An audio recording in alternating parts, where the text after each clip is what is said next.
AT&T video phone. Hello. Mr. Clarke. Good morning, or good afternoon, as the case may be. Morning or afternoon for you, it's evening for us. How are you? I am fine, looking forward to talking to you.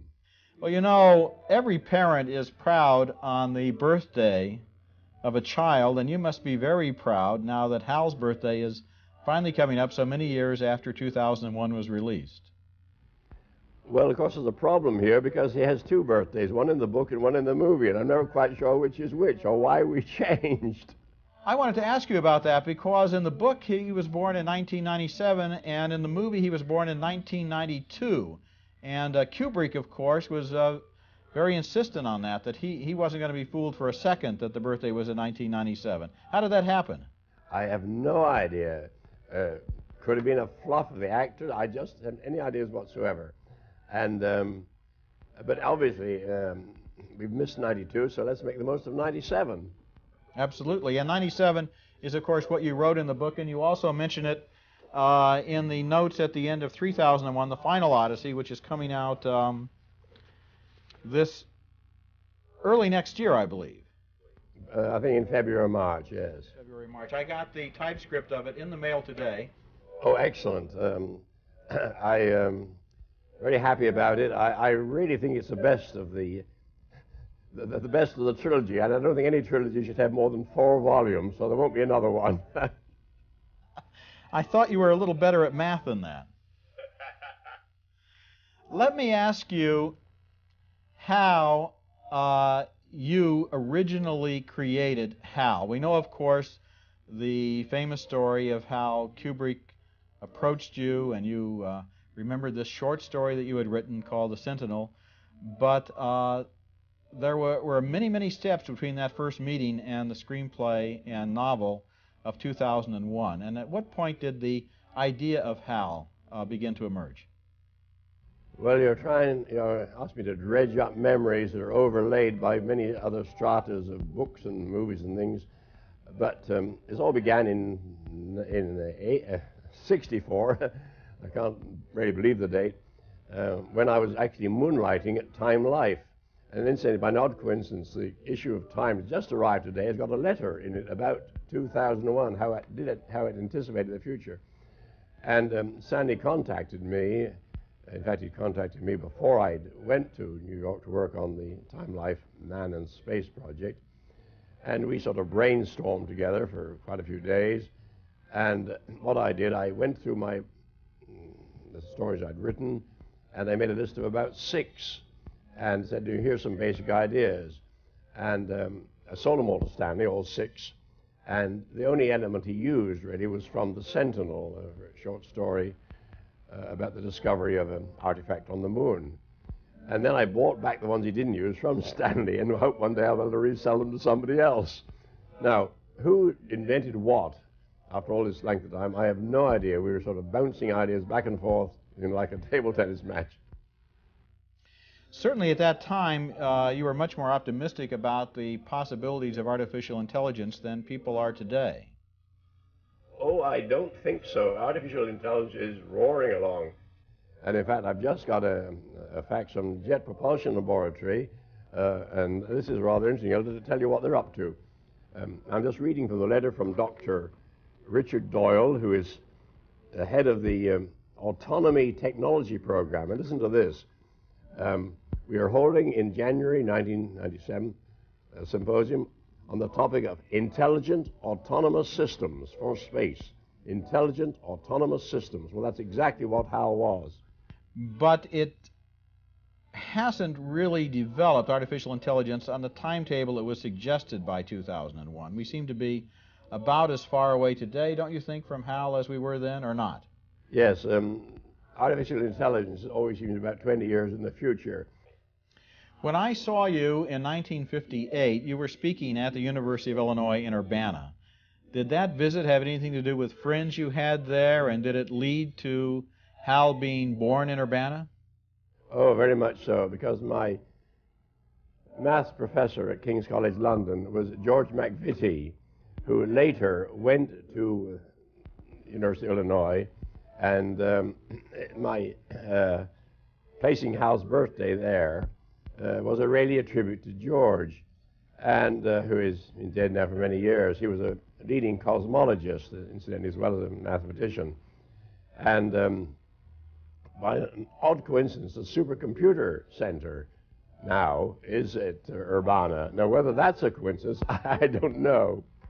Let me ask you some questions about Hal that I'd really be interested in your opinion on. Do you believe that the problems that Hal experiences at the end of the movie are a programming error, or is he jealous of the fact that humans want to usurp his role in the mission? In other words, has he had a human emotion, or has he had a programming mistake? I think I'll pass on that one, but remember, the 4 books are not exactly sequels. They're in parallel universes now, and I may have changed quite a few ideas. Some I've forgotten, some are not relevant anymore, and some, in fact, clash with later developments. Obviously, the time scale has gone completely wrong. 2001, the storyline can't happen before, at the earliest, maybe 2030. And, because the whole space program is sort of on hold now. But it's hard to remember that when we worked on 2001, from 1964 to 1968, roughly, NASA was seriously planning to put men on Mars in the 1980s. Well, now we haven't put men back on the moon yet. One of the things that intrigues me in 3001, your new book, is your idea of the sort of space elevator, a permanently orbiting ring above the Earth, connected to Earth by a fabric made out of Buckminster fullerenes, which would allow a person to be lifted from the surface of the Earth up to this space station at a cost of only about $100 worth of electricity. That's true, and in fact $10 for the round trip, because you get most of the energy back when you return in the Earth's gravity field. No, this is an idea I developed much further in another novel called The Fountains of Paradise, where I describe the building of the space elevator, incidentally from a mountain in Sri Lanka. Now, that book was recently carried up in the space shuttle by the crew of Atlantis when they did the tether experiment. And I have a wonderful photograph of Jeff Hoffman holding the Fountains of Paradise, floating in, of course, in space beside him with the Earth in the background. Now, that is a story I'd love to see film one day. Another interesting fact, Buckminster fullerene, the material that will make this possible, was, of course, named after Bucky Fuller, who I last saw in this very room. And a couple of weeks ago, the chemist who, one of the co-discoverers of this material, got the Nobel Prize. So all these things are, pointing in the direction one day we may be able to make the space elevator, and then the universe will open up. Another idea that you've come up with recently that I found fascinating is the soul catcher. The idea that apparently a computer or computer-like device could have enough complexity and memory that it could store and recreate a person physically, emotionally, and spiritually. And you say in the notes at the end of 3001 that the memory that it would take to do this is less than you originally thought. Well, it's about 10 to the 15th or so, but it is a thought that one day we may be stored in something about this size, not only our bodies, but our minds, our emotions, everything. I think it's a pretty scary idea, but I have developed it in 3001, and it's not really original. I mean, the idea of storing personalities goes back to science fiction, and a number of people, in the business now are taking it seriously and working on the idea. Today we live in a time when the cyber culture has changed our lives so dramatically. Could you have foreseen that at the time that you were writing about HAL 9000? Did you think that computers of the power, for example, of the one on my desktop or on your desktop would be in the hands of private citizens by 1996, 97? No, I don't think anybody did. The chip revolution is the most remarkable in human history. I mean, no one could ever have dreamed that something the size of a house like the first computers, using tens of kilowatts of energy, would be compressed into a thing about the size of your thumbnail. That is totally unexpected, and that's changed society, or will change society, beyond recognition. And I'm rather worried about some of the developments that may happen. Recently, I had an essay in the Asia Week magazine, and I've invented a new word, the coming cyberclism, or the subtitle, the coming cyberclism, or who will change the light bulbs. When we're all plugged into entertainment, who's going to run the world? Let me ask you something that is an obvious question, I think, for any science fiction writer, including the greatest of them all. What were your thoughts when you read about that rudimentary evidence that they might have been able to prove that there had been life on Mars? Well, of course, I was very interested. I think it's been rather overblown because it's not proof. It's, I'd say, 80% or so evidence, but it does mean we should follow this up and look for similar evidence, perhaps from Europa. In fact, Freeman Dyson wrote to me the other day and said that we should look for meteorites that have been splashed off Europa, because the oceans of Europa, as I said in 3001 and 2010, may be the other place where there's a lot of life in this solar system. And what about these cities that you found on Ganymede?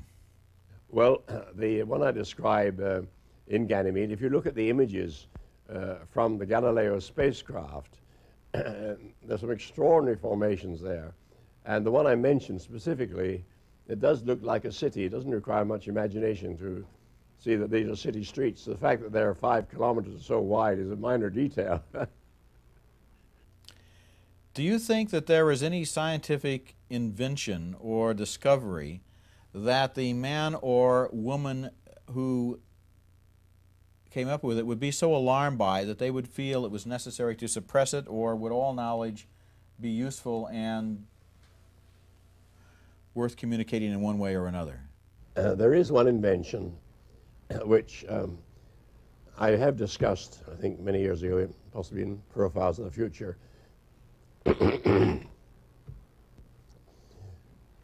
And that is a time probe. If we could ever invent something that would reveal the past, so we could see anything that ever happened, when you think of the implications of that, they're pretty appalling. And would human civilization survive such a thing? I just don't know.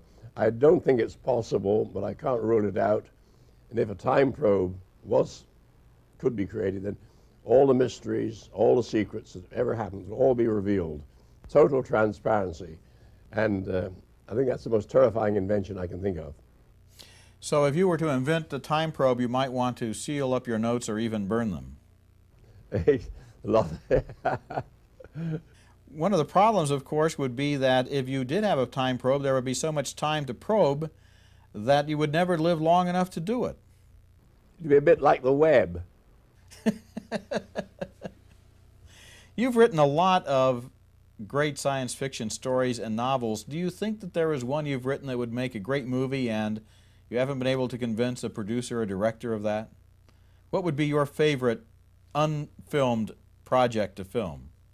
Oh, that's an easy one to answer. I think my best novel is The Songs of Distant Earth. And incidentally, Mike Oldfield has just done a beautiful suite based on it, and he's already sold over 100,000 copies. Well, the Songs of Distant Earth was, in fact, I think, yes, Michael Phillips optioned it at one time, but the option has lapsed. Meanwhile, I've got several of my stories on option. My Meteor Impact story, The Hammer of God, Steven Spielberg has just renewed the option on that, so I hope that will go ahead. There's work on Fall of Moondust. Childhood's End has been sitting at Universal for about 40 years, and I'm a bit upset because the opening of Independence Day, which I've not yet seen, is identical with that of Childhood's End. And you sent me an email saying that, oddly enough, the ending of Independence Day was an example of anticipatory plagiarism in which they stole the ending from your forthcoming novel before it was published. before I'd even got around to thinking it. It's really synchronicity, I suppose. Yes, it's in fact, I can come to think of it, H.G. Wells beat us both. You know, it was a virus that killed the invading Martians. Well, you know, 2001 is certainly the best science fiction movie ever made, and as you probably know, it was voted one of the greatest 10 films of all time in that poll that's taken every 10 years of the world's film critics, directors, producers, archivists, and so forth by Sight and Sound magazine in London. It's considered one of the top 10 films of all time, but so many other science fiction films have not followed that lead. There has not been a film since 2001 with the same kind of vision or ambition in the science fiction genre. No, perhaps not. Of course, 2001 killed science fiction films for about a decade, you know, until the technology caught up with it, and then we had, you know, Star Wars and so forth, which are, you know, I guess space westerns. Great fun. I enjoy them, but you're perhaps right in saying that no one has ever attempted to follow the lead created by 2001. The whole third act of 2001 is such a visionary leap into the unknown. The feeling that the astronaut has arrived at a place totally beyond imagining, and although his physical environment seems to be a room, the room has apparently been created by some other race for its own purposes. That's the kind of ending that today a studio wouldn't allow. The studios today would say the audience will be confused, they won't understand it, it doesn't have a satisfactory resolution, it will be frustrating. How did you get away with that, you and Kubrick, in making a film with an ending that is so poetic and provocative and unconventional? Well, again, you must credit entirely, Stanley deserves all the credit for that. I just gave him some ideas and inputs, and the credit goes to Stanley and his amazing special effects team led by Douglas Trumbull and Wally Weavers, and they deserve the credit. But the notion of putting him in the bedroom, you must have contributed to that. Again, I can't remember exact details. You see, there was feedback in both directions. I would write something, give it to Stanley, and he'd say, "That's splendid, but," and I'd go back and rewrite it. And then sometimes I had the extraordinary experience of rewriting a piece after I'd seen the Stanley's version of it on, you know, in the rushes. And so there was feedback in both directions. The Star Child, the last shot in the film, as the Star Child, or at least 2001 fans now call it the Star Child. I don't know if that was really what you called it, but the Star Child turns and looks at the audience as if to put the ball back in our court, to ask us what we think our destiny is. And what do you think that question was, and what do you think the answer is? What is the Star Child asking us, and how can we respond? Well, I would say that the implication is that the future is wide open. It's up to us what we do about it. Our destiny is, at least to some extent, under our own control. But of course, at the time, a lot of people didn't get it. And one of the remarks I remember hearing after the premiere was from a senior MGM executive saying despairingly, "Well, that's the end of Stanley Kubrick." In your original short story, The Sentinel, you talk very dramatically of the impact on the minds and on the very identities of the people who see an artifact that is obviously the creation of a race other than the human race. Why is it, do you think, that we still haven't gotten any definite proof of intelligence from anywhere else? Wouldn't you think or hope that there might be some way that another race could make itself known, or is the universe simply too large and is there too much time involved? Well, of course, this is a subject which has been debated endlessly, and we don't know the answers. There are so many possibilities. Some scientists are coming around to the viewpoint that we are maybe unique or that intelligence is very, very rare, although perhaps life of some kind may be fairly common. Then we have the other dichotomy that I think about 50% of the population in the United States believe that aliens are already here and have made contact with us. It's an extraordinary situation. I think it's part of the madness which occurs at the end of all millennia. You are not one of the people who believes in the UFOs are among us theory.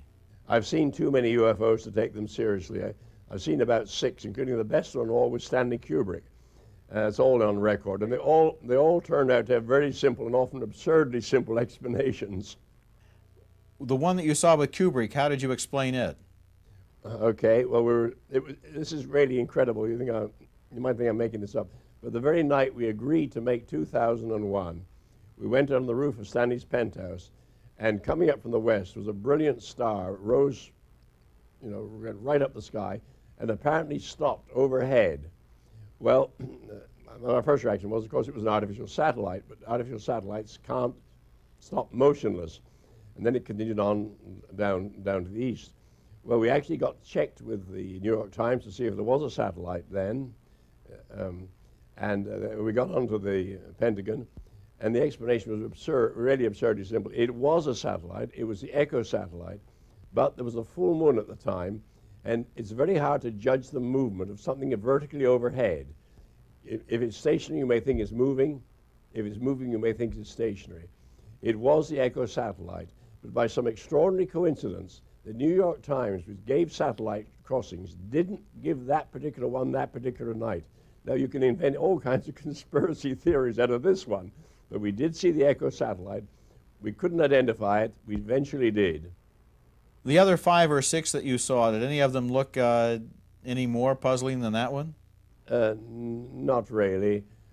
The most striking one, I guess, was a lot of brilliant saucers flipping back and forth over the sunset.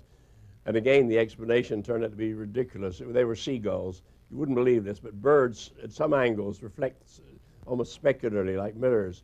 And you can't tell what they are if you're a long way away. The information at the end of 3001 includes your speculations about the possibility of instant universal acceleration, which would allow someone to move very quickly to another place without having to worry about the G-forces. And you seem to feel that that might be theoretically possible. Well, we know it is possible. A gravity field does just this. If you were falling in the gravity field of a black dwarf or a neutron star, you could be accelerating at 1,000,000 G, and you wouldn't feel anything until you got so close that the tidal forces tore you to pieces. So, nature has provided a space drive in a way. If we can ever control gravity, and there are some hints that this might be possible, then we would have a space drive. When you started as a science fiction writer, the genre was not very respectable.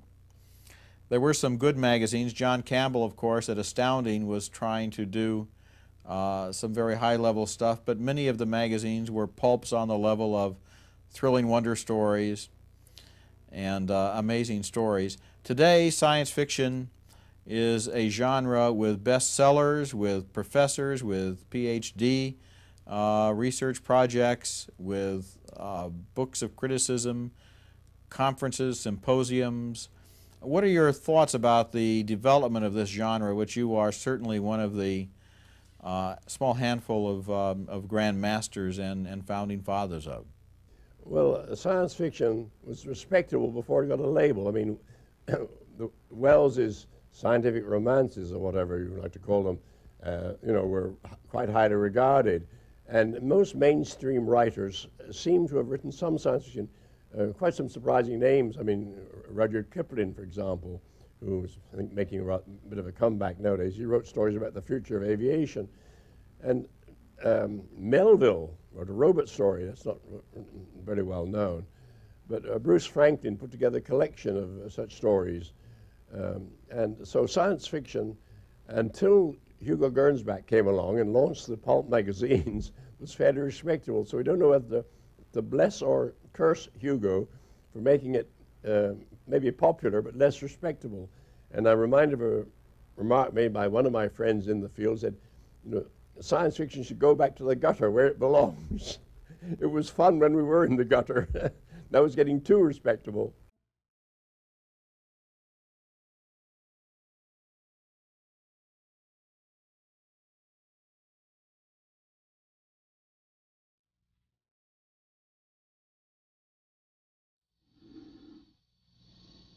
I'm afraid.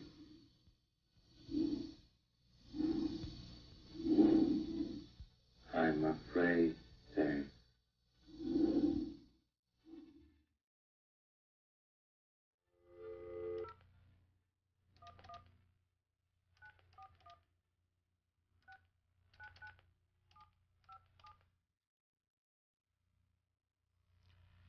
AT&T video phone.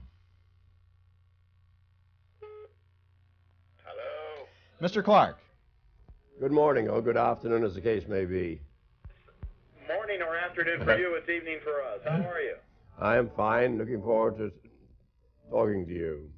Well, you know, every parent is proud on the birthday of a child, and you must be very proud now that Hal's birthday is finally coming up so many years after 2001 was released.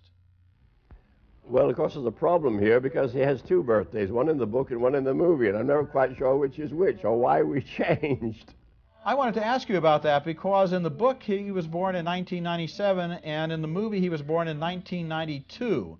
And Kubrick, of course, was very insistent on that he wasn't going to be fooled for a second that the birthday was in 1997. How did that happen? I have no idea. Could have been a fluff of the actor. I just haven't any ideas whatsoever. And but obviously we've missed 92, so let's make the most of 97.